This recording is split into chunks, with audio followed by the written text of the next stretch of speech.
But God won't allow anything to happen that will keep you from your purpose. He's already taken into account every bad break, every person that walked away, every mistake. What we can't see is how He's working behind the scenes. And sometimes He has to close a door so He can open a bigger door. He'll move a person out of your life because they're limiting your growth. And what looks like a disappointment is really the hand of God ordering your steps. Doesn't make sense now, but down the road you'll see how if that door hadn't have closed, you wouldn't have met that person that introduced you to a friend, that had an opportunity that took you to a new level. If you only knew what God was up to, you wouldn't live upset. If you only knew how He's going to connect the dots in your life, how all things are going to work for your good, you'd get your passion back. Quitting guarantees the failure.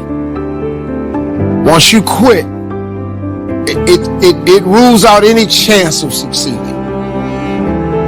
The mere waking up every day, putting the next foot in front of the next foot, at least keeps you in the game.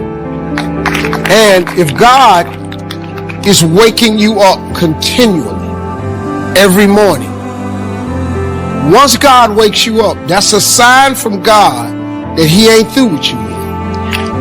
That He has something more for you in store that He hasn't given to you yet. That's why you wake up every day. Because God has more for you.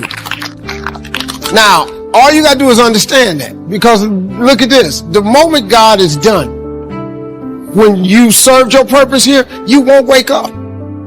But if you keep waking up, don't you understand that there's a higher purpose?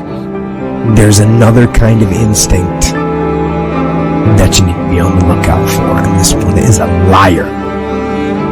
This one is a saboteur. This one is a backbiter.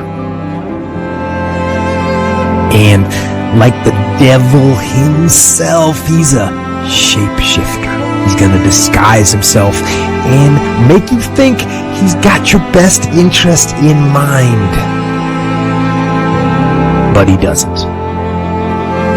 This is the instinct that says, you've had enough. This is the instinct that says, you've given it your best shot. You can stand down. You can back off. You can take a knee. This is the instinct that says, you can rest now. Do not listen to that instinct.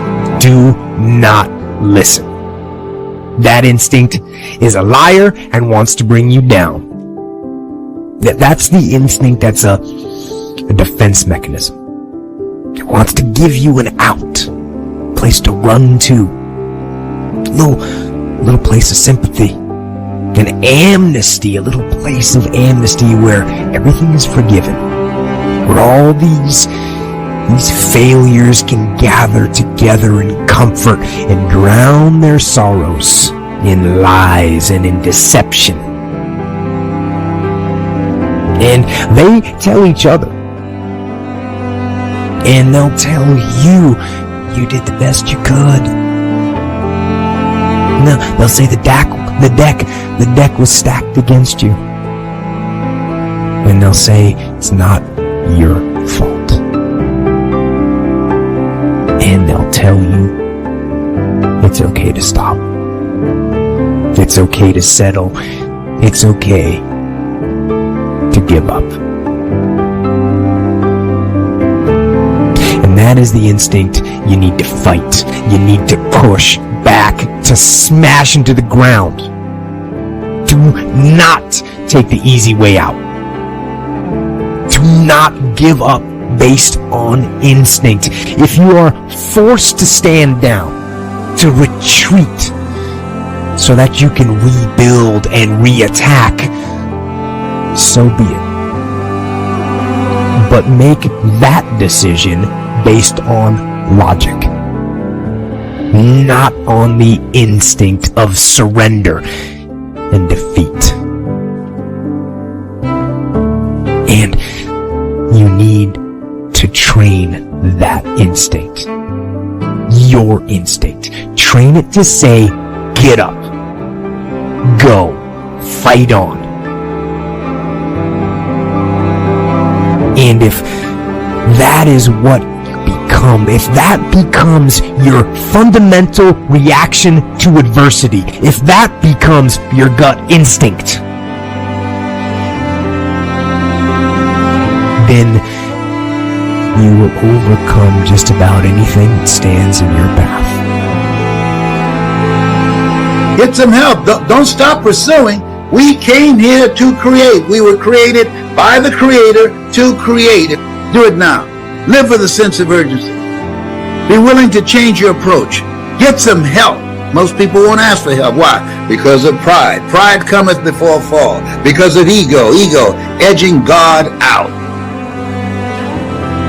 It's a time you got to live this thing life like you mean business.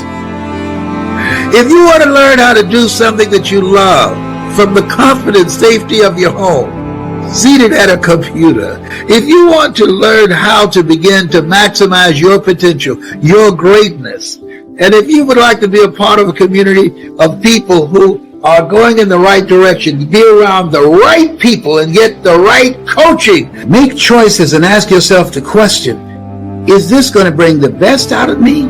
Is this moving my life in the direction that represents the highest that is within me?